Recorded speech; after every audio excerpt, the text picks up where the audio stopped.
Bonjour. Aujourd'hui, nous allons parler d'un sujet un peu délicat, qui est celui de l'abandon de famille. Alors, qu'est-ce que c'est que l'abandon de famille? Il y a certaines personnes qui vont comprendre cette notion comme celle de non-paiement de pension alimentaire ou, par exemple, non-paiement de prestations compensatoires. En fait, l'abandon de famille, pour que il s'agit d'une infraction pénale, hein, déjà pour commencer. Pour que cette infraction puisse être caractérisée, il faut qu'il y ait une décision judiciaire rendue. Lorsque vous allez devant le juge aux affaires familiales, eh bien, vous pouvez demander un certain nombre de choses en cas de séparation ou de discorde sur tout ce qui concerne la contribution pour les charges et l'entretien, enfin la contribution aux charges pour les enfants. Alors, à ce moment-là, pendant qu'on sera devant ce juge, chacune des parties va pouvoir faire des demandes, donc des demandes indemnitaires, et à la fin, le juge va trancher. Donc, lorsque vous êtes en instance de divorce, eh bien, quand le juge rendra sa décision, il pourra attribuer à l'époux qui a le moins de moyens, on va dire, et qui va être le plus défavorisé par cette rupture de l'union, une prestation compensatoire pour lui permettre de garder, on va dire, un peu le même niveau de vie.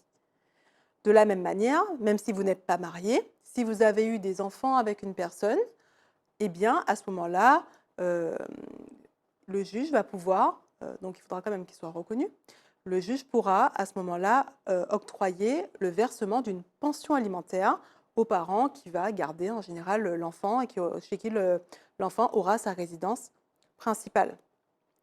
Alors, il arrive que certaines personnes, malgré cette décision de justice rendue, il faudra qu'elle soit définitive, c'est-à-dire non frappée d'appel, que certaines personnes n'exécutent pas la décision. Ça veut dire par exemple que par rapport à la pension alimentaire, vous avez été condamné définitivement, eh bien à un moment donné, vous devez payer cette pension alimentaire. Si vous ne payez pas cette pension alimentaire ou cette prestation compensatoire pendant 2 mois, eh bien vous serez en infraction pénale.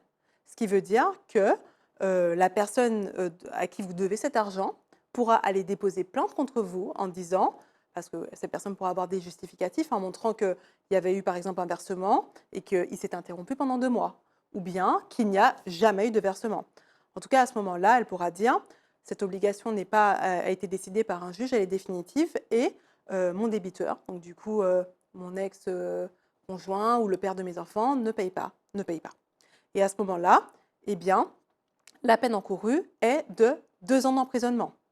Donc 2 ans d'emprisonnement, la personne, donc l'ex qui ne reçoit pas l'argent ou la mère des enfants, pourra aller devant le tribunal correctionnel en faisant une citation directe, en prouvant que finalement elle ne reçoit pas cette pension alimentaire ou bien cette prestation compensatoire, ou bien, eh bien il pourra y avoir une procédure qui va déboucher sur une réponse pénale du procureur qui dira finalement si cette infraction a bien été commise. Mais en fait, en réalité, s'il n'y a pas de paiement pendant 2 mois, l'infraction, elle est commise. Même si vous deviez payer, par exemple, 600 € de pension alimentaire et que vous payez 300 € en disant ah bah oui, mais c'était compliqué ce mois-ci, eh bien, vous êtes quand même en infraction puisque vous avez été condamné à payer 600 €. Vous ne pouvez pas décider de donner moins en disant ouais, mais j'ai fait un geste quand même. Non, c'est pas comme ça que ça fonctionne.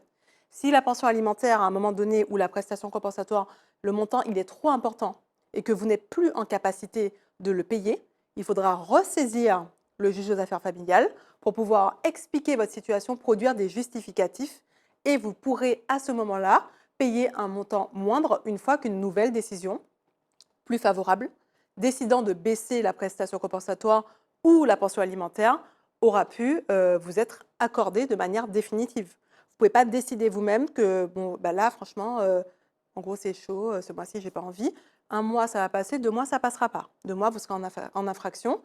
Donc, à un moment donné, si vous êtes condamné définitivement, vous êtes obligé de le faire, ou bien de saisir la justice pour lui permettre de connaître votre situation et qu'elle puisse se rendre compte que vous ne pouvez plus payer ce montant-là, mais de vous-même, arbitrairement, vous ne pouvez pas arrêter de payer, sinon vous allez sérieusement vous mettre en difficulté et vous pouvez vraiment vous retrouver devant le tribunal correctionnel pour ce type d'infraction si la personne à qui vous devez cet argent décide de se manifester et de dire finalement que vous ne respectez pas la décision de justice. Voilà, donc il faut faire attention quand il y a une décision de justice définitive rendue en ce sens, parce que le fait de ne pas la respecter pendant 2 mois, ça peut vous être extrêmement préjudiciable.